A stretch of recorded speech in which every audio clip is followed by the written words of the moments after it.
नमस्कार। आज के इस नए केस फाइल विश्लेषण में आपका बहुत बहुत स्वागत है। आज हम एक ऐसे उलझे हुए और गंभीर मामले की तह तक जाने वाले हैं जिसने स्थानीय पुलिस की नींद उड़ा रखी है। हम तथ्यों और सबूतों की एक एक परत को स्टेप बाय स्टेप खोलेंगे। तो चलिए बिना किसी देरी के इस रहस्य को समझना शुरू करते हैं। जरा सोचिए, एक 25 साल का नौजवान जो बस अपनी रोजमर्रा की ड्यूटी कर रहा था, उसका शव अचानक एक जंगल में मिलता है। ये कोई आम आपराधिक घटना नहीं है, बल्कि एक ऐसा रहस्य है जिसने हर किसी को झकझोर कर रख दिया है। एक आम इंसान अचानक इतनी खौफनाक वारदात का शिकार कैसे बन गया? आइए इस गुत्थी को सुलझाते हैं। इस पूरे केस को बारीकी से समझने के लिए हम इसे 5 अहम हिस्सों में बांट कर देखेंगे। पहले पीड़ित की दिनचर्या, फिर उसके लापता होने की टाइमलाइन, क्राइम सीन, मौके से मिले सबूत और आखिर में पुलिस की जांच और संदिग्धों के बारे में बात करेंगे। तो सबसे पहले बात करते हैं हमारी जांच के पहले पड़ाव की। पीड़ित कौन था और उसकी दिनचर्या क्या थी? इस मामले में जो पीड़ित हैं उनका नाम था कृष्ण पांडे। उम्र थी सिर्फ 25 साल। वैसे तो ये मौली जागरण इलाके में रहते थे, लेकिन इनका परिवार मूल रूप से उत्तर प्रदेश से ताल्लुक रखता है। घर में पत्नी खुशबू और 2 छोटे बच्चे, एक बेटी और एक बेटा हैं। कहने का मतलब है कि ये एक बेहद आम पारिवारिक इंसान थे जिनके कंधों पर पूरे घर की जिम्मेदारी थी। अब कृष्ण के काम का रूटीन समझना यहाँ बहुत जरूरी है। वो कलाग्राम के ठीक सामने वाले रोड पर जंगल के पीछे बने एक पीडब्ल्यूडी ऑफिस में चौकीदार का काम करते थे। उनकी नाइट शिफ्ट होती थी, रात 8 बजे से सुबह 5 बजे तक की। काम खत्म करने के बाद रोज सुबह 8 से 9 बजे के बीच वो वापस घर लौट आते थे। ये उनका रोज का एक फिक्स रूटीन था और इसी रूटीन के अचानक टूटने से इस पूरी खौफनाक कहानी की शुरुआत हुई। आइए अब देखते हैं कि उस मनहूस सुबह आखिर हुआ क्या था। बढ़ते हैं हमारे दूसरे हिस्से की तरफ, लापता होने की टाइमलाइन। शनिवार की उस सुबह 8 से 9 बजे के बीच जब कृष्ण घर नहीं पहुंचे तो 9:30 बजे उनकी पत्नी खुशबू ने घबराकर कृष्ण के भाई यानी अपने देवर आनंद को ये बात बताई।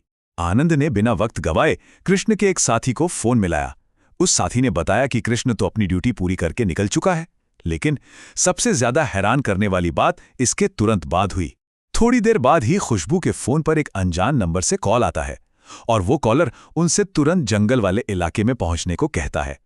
सोचिए, चंद घंटों के भीतर हालात पूरी तरह से कैसे पलट गए। इस पूरी टाइमलाइन का खौफनाक अंत वहीं हुआ जहां उस अनजान कॉलर ने बताया था। बात करते हैं तीसरे हिस्से की, क्राइम सीन की खोज। उस अनजान कॉल को सुनकर जब परिवार वाले घबराए हुए उस जगह पहुंचे तो मनी माजरा के वन क्षेत्र में एक पेट्रोल पंप के पास उन्हें कृष्ण का शव पड़ा मिला। ये जगह कलाग्राम के उल्टी तरफ उसी सड़क पर पड़ती है जहां कृष्ण का काम था। जो इंसान रोज की तरह अपनी ड्यूटी करके सुकून से घर लौटने वाला था, उसका ऐसा भयानक अंत होगा ये किसी ने नहीं सोचा था। अब सवाल ये उठता है कि जब पुलिस वहां पहुंची तो उन्हें मौके पर क्या मिला। हमारा चौथा हिस्सा है भौतिक साक्ष्य यानी सबूत। क्राइम सीन के जो हालात थे वो सच में रोंगटे खड़े कर देने वाले थे। पुलिस को वहां 3 बहुत अहम सुराग मिले। पहला, मृतक के गले में एक चमड़े की बेल्ट बहुत कसी हुई बंधी थी। दूसरा, शव अर्धनग्न हालत में पड़ा था। और तीसरी बात, शरीर पर चोट के बहुत ही साफ और गहरे निशान थे। ये सारे सबूत चीख चीख कर बता रहे हैं कि मौत से पहले कोई बहुत ही हिंसक झड़प हुई थी और ये एक सोची समझी हत्या है। इस केस की गंभीरता को देखते हुए सिर्फ लोकल पुलिस ही वहां मौजूद नहीं थी। सबूतों को बारीकी से इकट्ठा करने के लिए CFSL यानी फोरेंसिक टीम और एक स्पेशल डॉग स्क्वाड को तुरंत मौके पर बुलाया गया। इन टीमों ने पूरे इलाके की घेराबंदी करके चप्पे चप्पे की तलाशी ली। तो इतनी छानबीन के बाद आखिर निकलकर क्या आया? हमारा आखिरी और सबसे अहम हिस्सा, पुलिस जांच और संदिग्ध। इस वक्त पुलिस का पूरा फोकस 3 लोगों पर टिका हुआ है। पहले हैं मोनू। ये नाम इसलिए बहुत अहम है क्योंकि कृष्ण के फोन पर जो आखिरी कॉल आई थी वो इसी मोनू की थी। दूसरे संदिग्ध हैं मोनी, जिन्हें पुलिस को मिली कुछ गुप्त सूचनाओं के आधार पर पकड़ा गया है। ये दोनों ही इस वक्त पुलिस की हिरासत में हैं और इनसे कड़ी पूछताछ चल रही है। और तीसरा नाम सुनकर शायद काफी हैरानी हो, वो हैं कृष्ण के सगे भाई आनंद। रिपोर्ट्स के मुताबिक पुलिस आनंद से भी पूछताछ कर रही है ताकि परिवार या किसी करीबी दुश्मनी का कोई सुराग मिल सके। लेकिन देखिए, इस पूरी जांच में एक बहुत बड़ा स्पीड ब्रेकर है। पुलिस ने साफ बताया है कि जिस जंगल में ये वारदात हुई वहां आसपास एक भी CCTV कैमरा मौजूद नहीं है। मतलब आज के इस डिजिटल जमाने में उस पूरे इलाके का कोई विजुअल रिकॉर्ड ही नहीं है। पुलिस और जांच अधिकारियों के लिए ये सच में एक बहुत बड़ा ब्लाइंड स्पॉट बन गया है। और यही बात इस पूरे केस का सबसे बड़ा सवाल खड़ा करती है। जब वहां कोई देखने वाला नहीं था, कोई कैमरा नहीं था, तो पुलिस उस आखिरी फोन कॉल और क्राइम सीन पर मिली उस चमड़े की बेल्ट के बीच का कनेक्शन कैसे जोड़ेगी?